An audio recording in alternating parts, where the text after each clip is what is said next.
Dorothy sat on the edge of the dock, her bare feet dangling over the still, cool lake. At 82, she still swam every morning at sunrise, cutting through the water like a woman half her age. The sky was painted orange and the mist hovered just above the surface, quiet and soft. Her neighbor's teenage grandson, watching from the porch, shook his head in disbelief. "She's still doing that?" he asked his grandmother. "She does more before breakfast than most people do all week," came the reply. What he didn't know was that Dorothy wasn't just keeping up. She was leading the way. And she wasn't alone.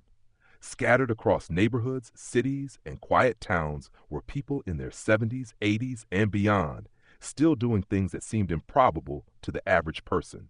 Still dancing, still traveling, still laughing hard and loud, still alive in the truest sense of the word.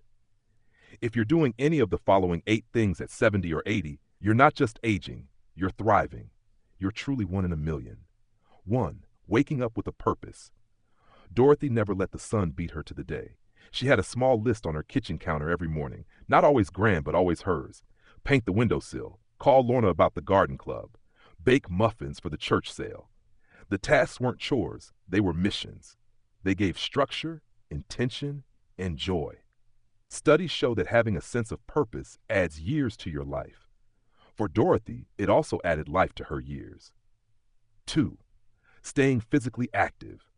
She didn't just swim. Dorothy walked a few miles each day, gardened for hours without complaint, and occasionally joined a Tai Chi group at the park. She had friends who traded motion for the recliner decades ago, and their bodies had followed.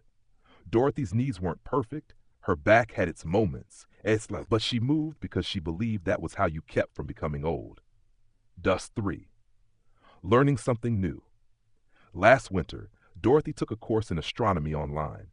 Before that, she'd learned to make sourdough bread, and before that, she studied basic Italian, just in case she ever took that trip to Florence.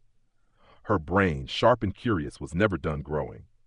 While many her age avoided new technologies, Dorothy leaned in, even teaching her neighbor how to use Zoom so they could play Scrabble during the lockdown.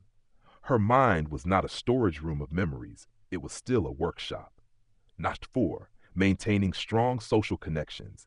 Every Thursday, Dorothy hosted a potluck. Sometimes 5 people came, sometimes 15, sometimes just one with a bottle of wine.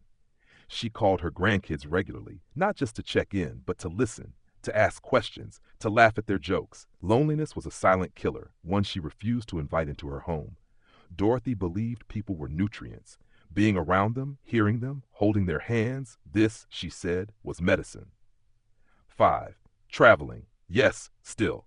She didn't do the 10 cities in 7 days tours anymore, but every year she picked a place she'd never been and went. Last fall it was Maine. The year before, Arizona. Sometimes she went with friends, sometimes alone. She said airports were tiring but worth it. If you only ever go where you've already been, you forget how big life is, she told her niece once. Her suitcase was small, but her spirit was packed with maps and stories.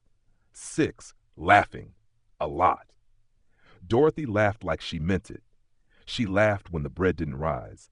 She laughed when she forgot her neighbor's dog's name and called it Muffin. She laughed at herself, with others, and sometimes just because the moon looked funny. Laughter, she believed, stretched the heart. In a world of pills and procedures, she swore by joy as the best daily supplement. 7. Speaking her truth. Dorothy didn't waste time with niceties she didn't mean. She was kind, but she was direct. If something didn't sit right with her, she said it. If someone needed encouragement, she gave it. She had no use for gossip, but she believed in truth-telling, in honesty without cruelty. With age, she'd grown braver, and her words had weight, not because they were loud, but because they came from a place of experience, loss, love, and perspective. 8. Loving deeply. Perhaps the most radical thing Dorothy still did was love. Her husband had passed nearly 20 years ago, and she had loved him fiercely. But she had room for more. She loved her family. She loved her friends. She even let herself fall for someone new, a widower from across town who had a gentle voice and brought her tulips for no reason. They didn't talk about forever. They talked about next week. And that, she said, was enough. That morning at the lake, as Dorothy stood up, droplets glistening on her skin, the teenage boy watched her in awe. "Do you ever get tired?" he asked. She smiled. "Sure. But I rest, not quit." The secret wasn't youth or genetics or luck. It was intention. Dorothy had chosen, day after day, to participate in her own life, to keep moving, connecting, feeling, risking. At 82, she wasn't surviving. She was still building, still giving, still becoming. Being one in a million doesn't mean being extraordinary in fame or fortune. It means refusing to stop living when the world expects you to fade. It means being alive in the way children are, curious, present, open. If you're still doing these 8 things at 70 or 80, you haven't just added time to your life. You've added life to your time. And in that, you are truly rare.